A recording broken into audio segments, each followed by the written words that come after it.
Hello students, स्वागत है आप सभी का आज की इस नई वीडियो में। तो जैसा कि आपको पता ही है कि आपके एग्जामिनेशन यहाँ पर कल से कंडक्ट कराए जा रहे हैं, तो इसलिए यहाँ पर जो है फर्स्ट वीडियो जो हमारी आज की है वो बॉटनी के वन लाइनर, ठीक है, जो कि आपके आने वाले एग्जामिनेशन में आपको काफ़ी हेल्पफुल रहेंगे। साथ ही में हम आज आपको यहाँ पर कुछ इंडिविजुअल टॉपिक्स बताएंगे जिनको पढ़कर अगर आप एग्जामिनेशन में जाते हो तो आपको काफ़ी हेल्प मिलेगी। और जो ये वन लाइनर है इनसे भी आपको कुछ क्वेश्चन देखने को मिल सकते हैं। और इसके अलावा जो पिछले साल 2020 का जो पेपर है वो भी हमने चैनल पर अपलोड किया हुआ है। अगर आपने वो नहीं देखा तो आप उसको भी एक बार ज़रूर देखें और इस वीडियो को अपने दोस्तों तक भी शेयर करें ताकि आने वाले एग्जामिनेशन में आपके अच्छे मार्क्स आए। इसके अलावा जो इंडिविजुअल टॉपिक मैं आपको सजेस्ट करूँगा वो आपको एग्जामिनेशन में देख कर जाना है, तो आपको वहाँ से भी क्वेश्चन देखने को मिलेंगे। तो फर्स्ट क्वेश्चन आप यहाँ पर देख सकते हैं कि कवक विज्ञान यानी कि जो माइकोलॉजी होती है, स्टडी ऑफ फंजाई जो होती है, इसके जनक कौन है, ठीक है। यानी कि माइकोलॉजी का जनक कौन है, तो माइकोलॉजी का जनक जो है पी एंटोनियो मिचेली, यहाँ पर इनको जो है माइकोलॉजी के जनक कहा जाता है। दूसरा क्वेश्चन आप यहाँ पर देख सकते हैं कि भारतीय कवक विज्ञान यानी कि इंडियन माइकोलॉजिस्ट एवं पादप रोग विज्ञान का जनक, तो जो इंडियन माइकोलॉजिस्ट है वो ईजे बटलर को उनका जनक कहा जाता है माइकोलॉजी का, ठीक है, ईजे बटलर को। अगला क्वेश्चन आप देख सकते हैं कि कवकों की सेल वाल बनी होती है, तो जो कवक होते हैं इनकी सेल वाल काइटिन की बनी होती है, ये भी इंपॉर्टेंट क्वेश्चन है। अगला क्वेश्चन कि कवकों में भोजन का संचय यानी कि स्टोरेज ऑफ फूड, कवकों के अंदर या फंजाई के अंदर स्टोरेज ऑफ फूड, तो स्टोरेज ऑफ फूड आपको यहाँ पर ग्लाइकोजन एंड फैट के रूप में देखने को मिलेगा। अगला क्वेश्चन आप देख सकते हैं यहाँ पर कवकों में न्यूट्रिशन होता है, तो कवकों में जो न्यूट्रिशन की अलग अलग विधि पाई जाती है यानी कि हेटेरोट्रॉफिक होते हैं, विविध पोषी होते हैं, मतलब अलग अलग प्रकार के यहाँ पर न्यूट्रिशन पाए जाते हैं। जैसे कि एक होते हैं ये मृतोपजीवी यानी कि सेपरोफाइट, ठीक है, मृत जीवों पर आश्रित जो होते हैं, इसमें इसके एग्जाम्पल म्यूकर्स हैं, राइजोपस और एस्परजिलस हैं। और कुछ पैरासाइट्स भी होते हैं जैसे एल्बिगो है, अस्टिलिगो है, पक्सिनिया है, इनसे अलग अलग डिजीज़ भी यहाँ पर कॉज होती है, ठीक है। इसके अलावा इसके तो मेरे पे इसके जो है मेरे पास कम ही एमसीक्यूज़ तो है या क्वेश्चन थे। इसके अलावा आपको जो जितने भी आपके पास फंजाई दिए गए हैं आपको सारे के सारे फंजाई पढ़ के जाना है। इंडिविजुअल जितने भी आपके पास फंजाई हैं उनके आपको वन लाइनर्स जो हैं वो पढ़ के जाना है बढ़िया से, ठीक है। और इसके अलावा जो फंजाई का इकोनॉमिक इम्पोर्टेंस है, जैसा कि खाद्य कवक कौन से होते हैं, इस टाइप से आपको काफ़ी सारे क्वेश्चंस देखने को मिलेंगे, तो वो भी आपको बढ़िया से करके जाना है। इसके बाद बात करते हैं लाइकेन्स की। तो लाइकेन्स, सबसे पहले लाइकेन की डिस्कवरी की बात कर लेते हैं। तो जो लाइकेन की डिस्कवरी है वो की थी आपकी थियोफ्रेस्टस ने, ठीक है। स्टडी ऑफ लाइकेन, लाइकेन के स्टडी को लाइकेनोलॉजी कहा जाता है। और लाइकेन जो होते हैं वो सिम्बायोसिस दर्शाते हैं एल्गी और फंजाई के बीच।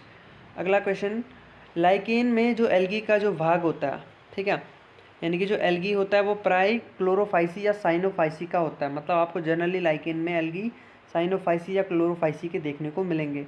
और जो फंजाई भाग जो लाइकेन के अंदर होता है वो मुख्यतः फंजाई जो होते हैं वो एस्कोमाइसिटीज़ या बेसिडोमाइसिटीज़ के होते हैं।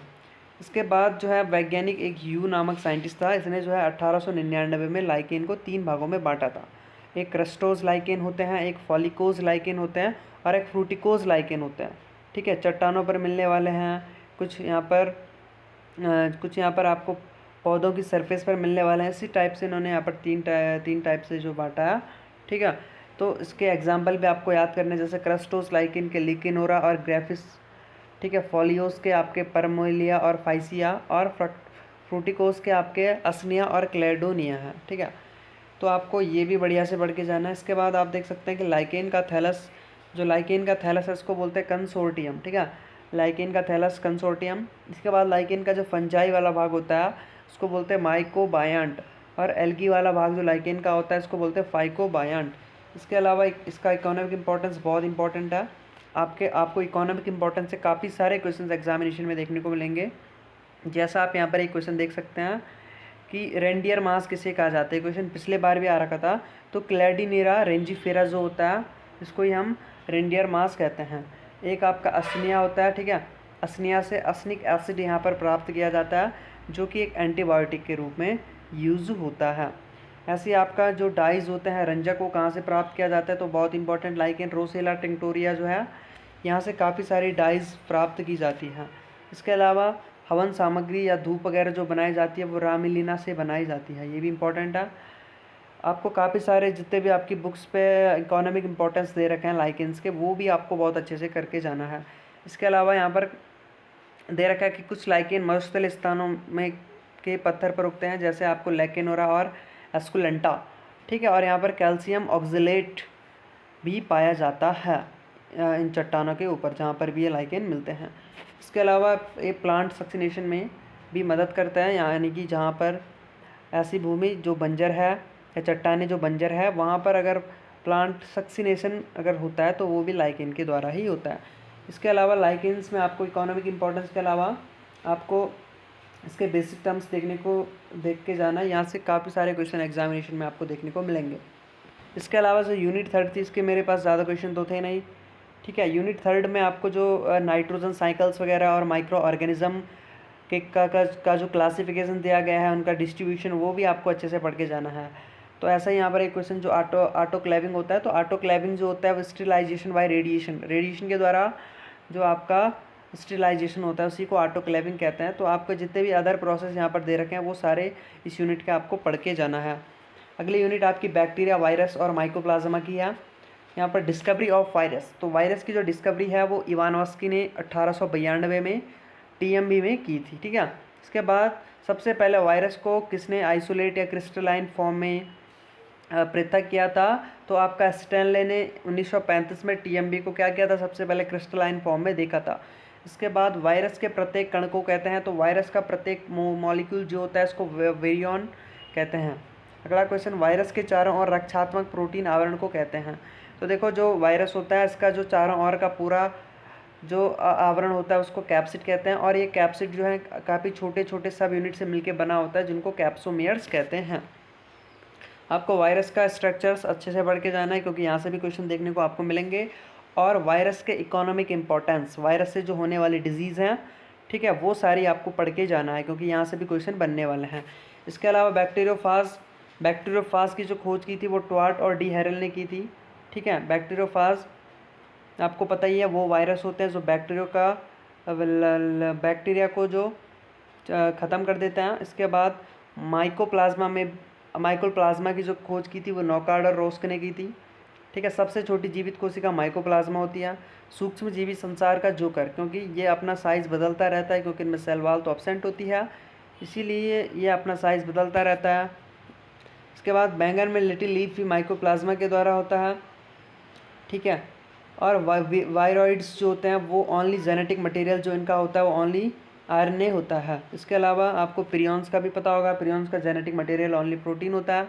ये टॉपिक भी आपको इंडिविजुअल अच्छे से पढ़ के जाना है क्योंकि यहाँ से भी आपको क्वेश्चन देखने को मिलेंगे। इसके बाद बात करते हैं बैक्टीरिया की, तो जो बैक्टीरिया की खोज है वो आपके ल्यूवेनहैक ने 1675 में की थी। जर्मोप्लास्ट सिद्धांत जो दिया था वो लुई पास्चर ने दिया था। इनको ही फादर ऑफ बैक्टीरियोलॉजी भी कहा जाता है, लुई पास्चर को, ठीक है। इसके अलावा जीवाणु के जो श्वसन केंद्र होते हैं उनमें माइटोकॉन्ड्रिया तो एब्सेंट होता है। माइटोकॉन्ड्रिया की जगह उनमें मीजोसोम्स पाए जाते हैं जहाँ पर श्वसन की प्रोसेस होती है। इसके बाद जीवाणु में सेक्सुअल रिप्रोडक्शन की जो खोज की थी तो दो साइंटिस्ट थे आपके, टेटम और लीडरवर्ग। इन्होंने यहाँ पर 1947 जिस टाइम भारत में आज़ादी की लड़ाई चल रही थी वहाँ पर ही इन्होंने सेक्सुअल रिप्रोडक्शन की खोज जीवाणु के अंदर कर दी थी। इसके अलावा अमोनिया को नाइट्राइड में बदलते हैं, तो आपके नाइट्रोसोमोनास जो होते हैं वो अमोनिया को नाइट्राइड में बदलते हैं। इसके अलावा आपको क्या पढ़ के जाना है, आपको बैक्टीरिया के इकोनॉमिक इम्पोर्टेंस, बैक्टीरिया से होने वाले डिजीज़ या जो आपको इकोनॉमिक जो पॉजिटिव बैक्टीरिया होते हैं, मतलब जो बैक्टीरिया में कुछ हेल्प पहुंचाते हैं, उनका बारे में भी आपको पढ़ के जाना है, ठीक है। कौन कौन से ऐसे बैक्टीरिया हैं, ठीक है, जिनका हम इकोनॉमिकली यूज़ करते हैं, ठीक है। इसके अलावा जो लास्ट यूनिट आपकी प्लांट डिजीज़, प्लांट पैथोलॉजी की है, ठीक है। तो इसमें जो आपको कुछ डिजीज़ दे रखी है और इनके ये किसके द्वारा कॉज होता है वो यहाँ पर बता रखा है। तो इसी क्रम में जैसे वार्ड डिजीज़ ऑफ पटाटो तो सिनकाइट्रियम एंटीबायोटिकम से होती है। वाइट रस्ट ऑफ क्रूसीफर तो एल्बिगो कैंडिडा द्वारा। पाउडरी मिल्ड्यू ऑफ सीसम तो इरेस्पी द्वारा। ब्लैक रस्ट ऑफ वीट, जो black rust of wheat Puccinia graminis. Red rot of sugarcane Colletotrichum फालेक्टम।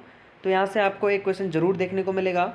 इसके अलावा जितनी भी ये डिजीज़ यहाँ पर दे रखी है, आपको प्रत्येक डिजीज़ का प्लांट भी देखना है कि किस प्लांट पर ये डिजीज़ हो रही है और उस प्लांट के क्या क्या सिम्टम्स है वो भी आपको देखना है, और क्या क्या कंट्रोलिंग मेथड है वो भी आपको देख कर जाना है।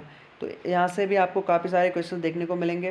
इसके अलावा जो इसमें कुछ बेसिक कंसेप्ट दिए गए थे पैथोलॉजी के, वहाँ पर आपको देखने को मिलेगा खरपतवार नियंत्रण की जो यांत्रिक विधि होती है, मतलब जो आपके खेतों में जो फसल के अलावा जो अन्य खरपतवार होता है उसका नियंत्रण कैसा किया जाता है। तो अगर यांत्रिक विधि पूछी है तो यांत्रिक विधि तो हस्त गुड़ाई होगा, लेकिन अगर जैविक विधि पूछी जाए, बायोलॉजिकल मेथड पूछा जाए, तो आपका क्रॉप रोटेशन वहाँ पर होगा। ठीक है, तो आपको क्रॉप रोटेशन वाले जो टॉपिक्स हैं, इंडिविजुअल टॉपिक, वो भी काफ़ी अच्छे से पढ़ के जाना है। आई होप आप सभी की तैयारी अच्छी चल रही होगी। तो आप अपने जितने भी टॉपिक्स मैंने यहाँ पर कवर किए इनको अच्छे से देख लीजिए, और एक बार अपना रिवीजन जो टॉपिक मैंने बताया है इंडिविजुअल टॉपिक पर कर दीजिए। All the very best for examination, और चैनल को सब्सक्राइब जरूर कर दें, कमेंट सेक्शन में अपना कमेंट भी लिखें, और वीडियो को लाइक ज़रूर करें और अपने दोस्तों तक भी शेयर करें। थैंक